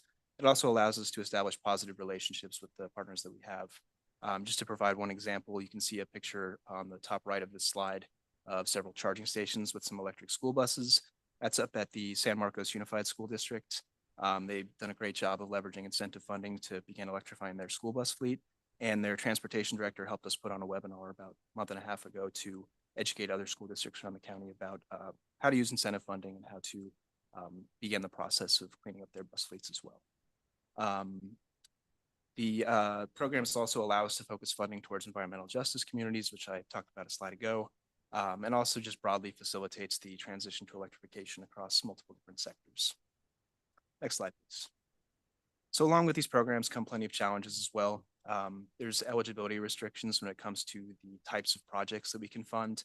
Results in occasionally kind of time-consuming back and forth with CARB, figuring out what's allowable in terms of projects and what kind of flexibility there is. There's also, as I showed on the first slide I was talking about, there's a bunch of different programs that, even though they're very similar, they have their own nuances, whether it's environmental justice requirements, reporting requirements, et cetera. So that does create a lot of administrative burden for us. There's also individual requirements within programs. So the Moyer program, for example, has a match funding requirement. So what it boils down to is for every $1 million of project funding for Moyer we spend, we also have to kick in $150,000 from our own revenue. That typically comes from our DMV registration fee revenue. We also have to report back to the state on the dollars that we spend. That includes the equipment that we fund, the emission reductions we achieve, the locations of these projects, and more.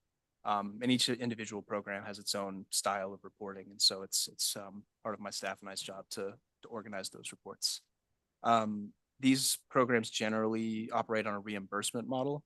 That can be tricky, for example, for a low-income school district where there may not be a lot of cash flow on hand to be able to purchase something expensive like a charging station or an electric school bus. So we work on ways to be flexible and work with dealerships to try to get all the timing lined up correctly, but that can be a challenge for certain project partners. There's always the possibility of projects dropping out. We've seen insurance costs go up over the last several years, particularly in wildfire threatened areas. And of course, there's supply chain delays and cost inflation that can be burdensome for projects as well. I believe this was mentioned earlier in a previous presentation as well, but the staff time that we pay for partially comes out of these grants as well. And so balancing that is an important step as well. Next slide, please. So along with some overview of the programs that we administer, I wanted to provide an update on the projects that we funded or paid out in 2025. So these projects were completed in 2025, but they could have been contracted as early as 2020, 2021.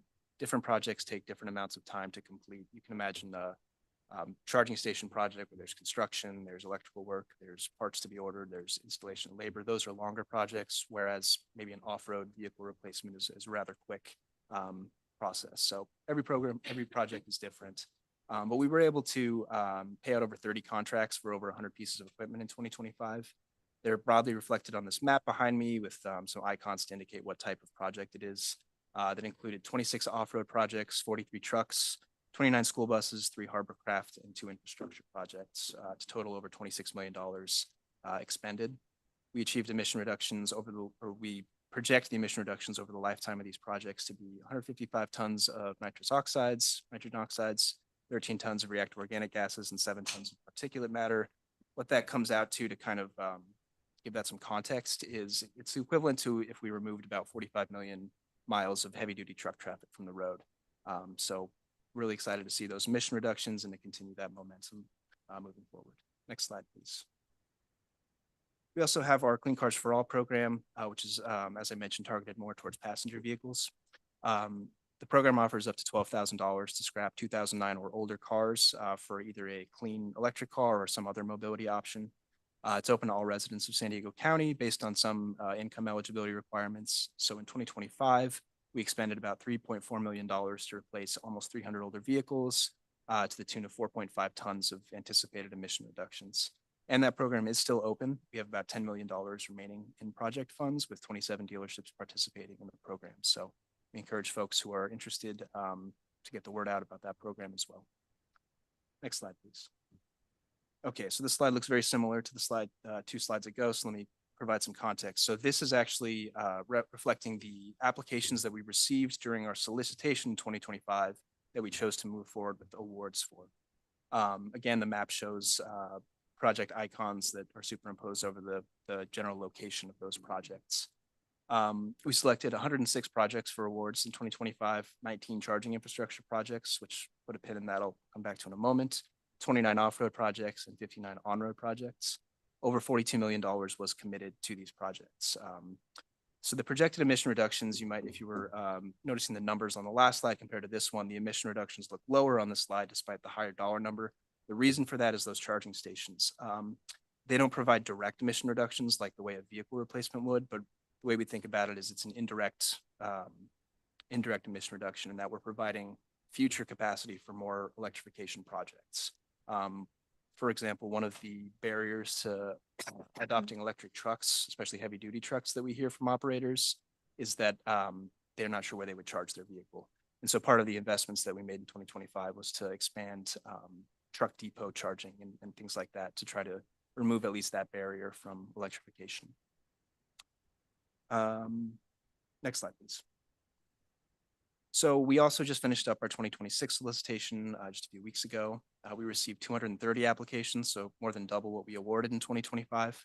We're really excited. We got a lot of zero emission school bus applications, for example, as well as some other project categories, including more charging infrastructure, CNG trucks to replace diesel, and cleaner diesel off-road equipment. Over $54 million was requested from our programs. We expect to be able to award about $20 million.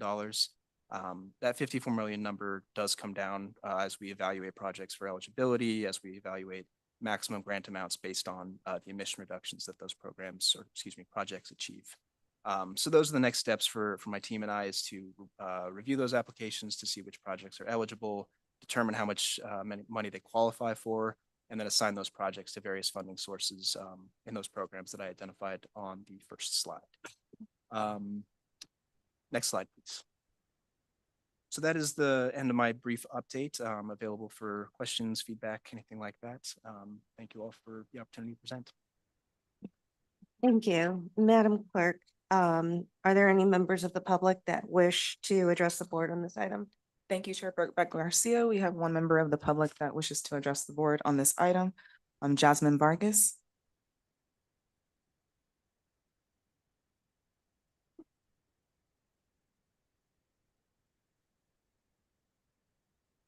Can pull up attachment A for this item.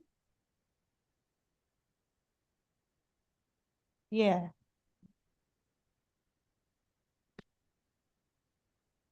Just thought it would be beneficial for the board to see what I was be referencing?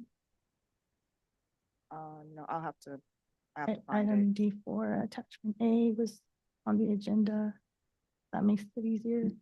Sorry, I don't want to eat too much into y'all's time here. Maybe they'll pop up once I'm talking. Again, for the record, Jasmine Vargas, EHC. And I really appreciate this presentation.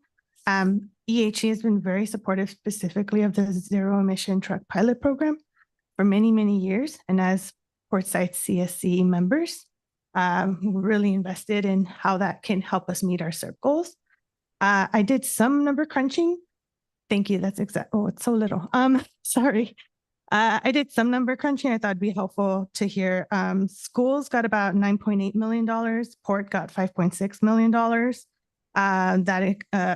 Particularly that equates to 32 tons of NOx and 0.52 tons of PM reduced for schools, buses, and ports got the bulk of the charging infrastructure, which was important to note because, like I said, the emission reductions, like was mentioned, was hard to calculate.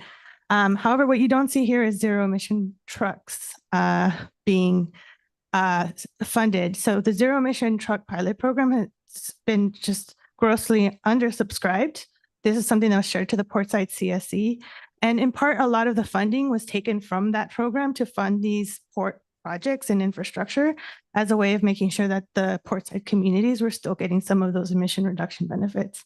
I bring this up because ultimately those incentive programs were brought up during the last conversation that we had around the warehouse ISR rule and the alternatives that you all had decided to vote for instead of doing this regulatory process was the zero emission truck program and this new TRU program, which again, you'll kind of fall under the same problems around undersubscription of these programs that are still seem to be challenges that we're going to be faced with today moving forward.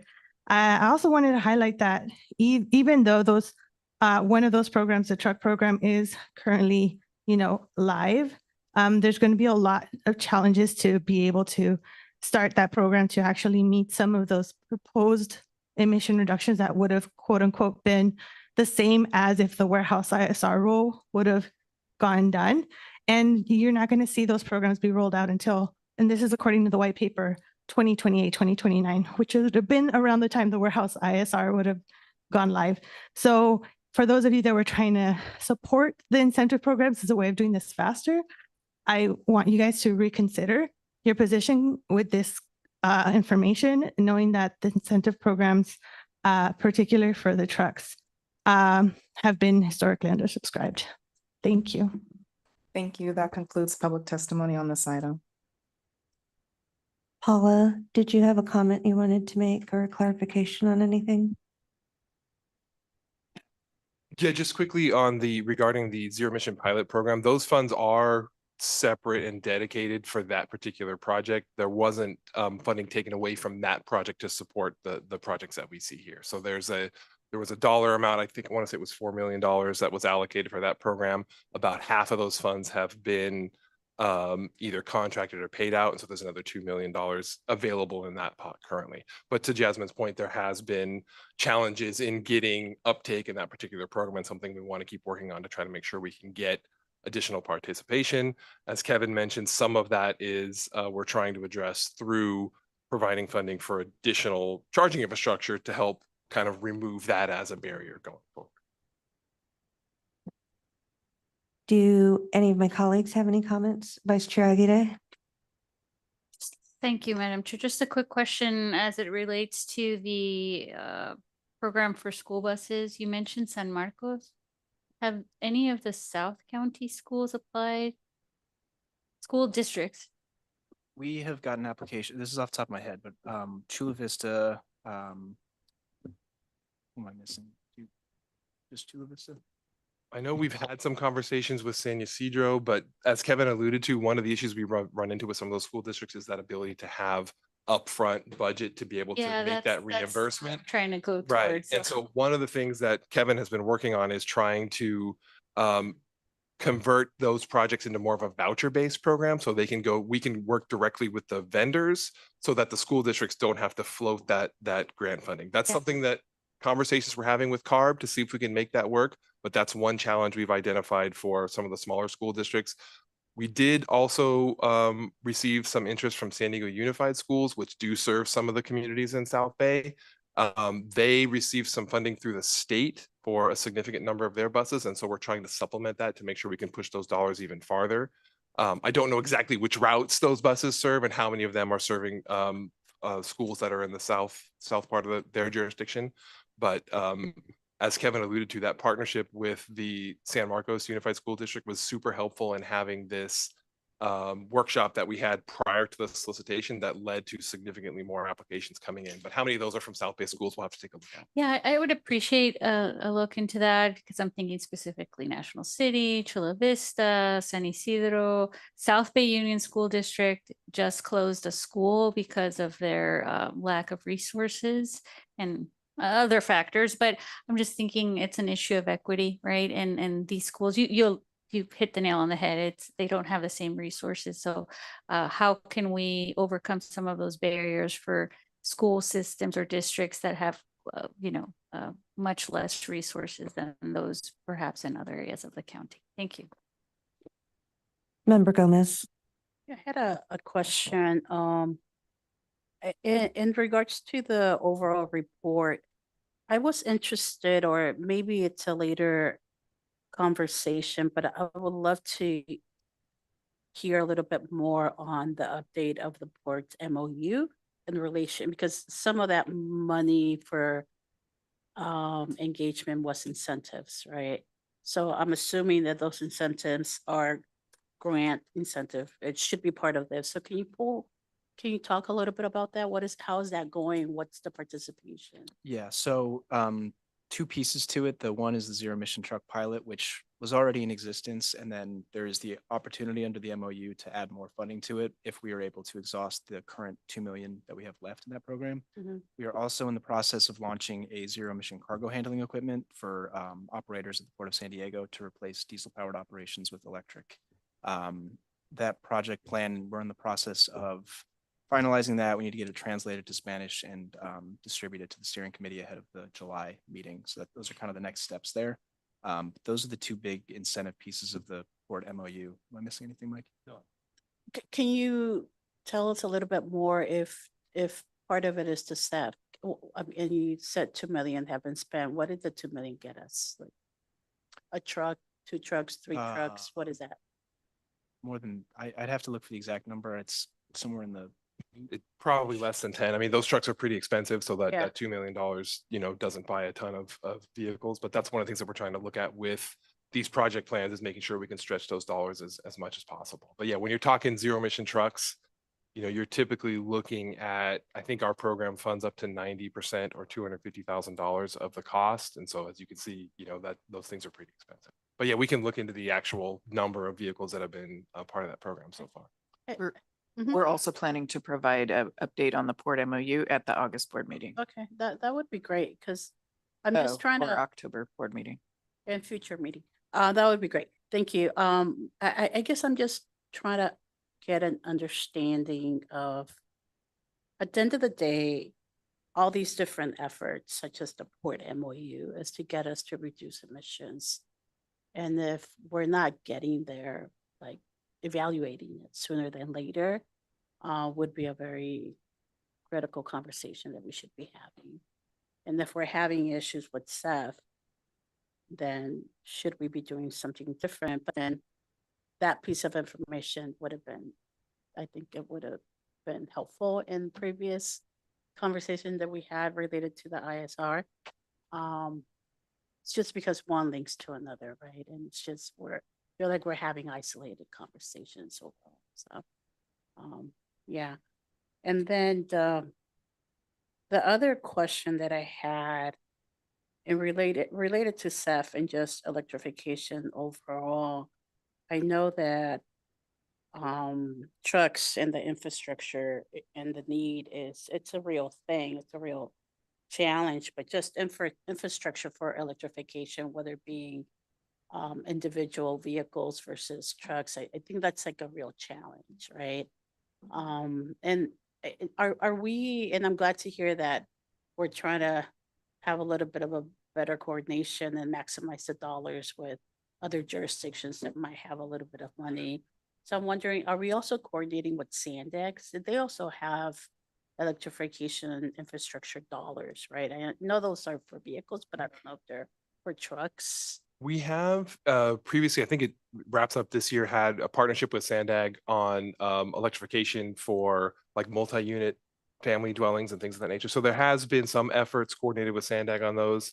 I think SDG is another area where we want to look at because they have your Power Your Drive for Fleets program and things of that nature. And so having those conversations with the jurisdictions locally and statewide that have these additional funding amounts and where we can partner, I think is an important aspect of this. One of the things Kevin alluded to in his discussion is oftentimes there's complexities with the different funding sources and whether or not they can stack together. And so that's one of the things that oftentimes in these conversations with be it Sandag or CARB or SDG&E, making sure that, hey, if we use a certain amount of Moyer dollars to fund a certain percentage of an electrification project, can they then come in with Power Your Drive money or something else to help kind of stack onto that and make those extend those dollars further from all of our collective jurisdictions. So there are ongoing conversations about that, but there's certainly more we can do to try to explore that and see how we can maximize these things as these funding sources kind of change and evolve over time. Yeah, and especially as money is getting reduced in all different jurisdictions, right? So I think leveraging is going to be very critical. And I would also encourage us to, perhaps as those conversations are occurring and there might be challenges because the funding doesn't allow for opportunity to leverage it. I think having those reports here, because we have electeds, we have a representative that sits in CARB, but just like maximizing this body. We have legislators that are representing our region. I think more of that would be very critical to understand. I'm encouraging you not to just have the conversation and there's barriers, then that conversation ends because we can't jump that hoop. There's always an opportunity to jump the hoop if we understand what we're looking at. So I think bringing these conversations sooner than later will be helpful. No, I appreciate that very much. And just to build on to that, recently I attended a workshop in Sacramento that was getting at exactly that thing. They brought in different funding agencies throughout the state, CEC, CARB, SDG was there, we were there, other folks, to try to get to exactly what you're talking about. Hey, we've got all these different dollars that are in place around the state. Each of them have different timelines and different requirements. How can we remove some of those barriers or, potentially even consolidate some of these programs? And so instead of having 20 different programs, maybe we drop that down to 10 programs and shift dollars around to make it a little more cleaner. So those conversations have already kind of started at the state level.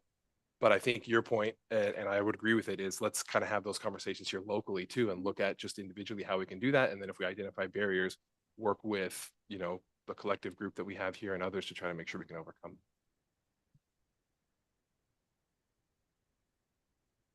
Okay. Any other comments? Thank you. We are now going to move into agenda item D5, which is a closed section. Madam Clerk, are there any members of the public that wish to address the board on this item? Thank you, Chair Bergbeck Garcia. We've received no request to speak on this item.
Welcome back, everyone.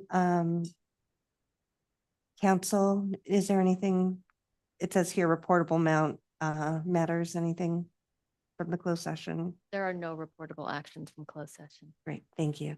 Agenda item D6 is the Air Pollution Control Officer salary adjustment. Madam Clerk, are there any members of the public that wish to address the board on this item? We've received no request to speak on this item. And then any comments from County Council? No comments from county council. Okay. So can we have a motion? Oh, go ahead and make the motion. I'll second it.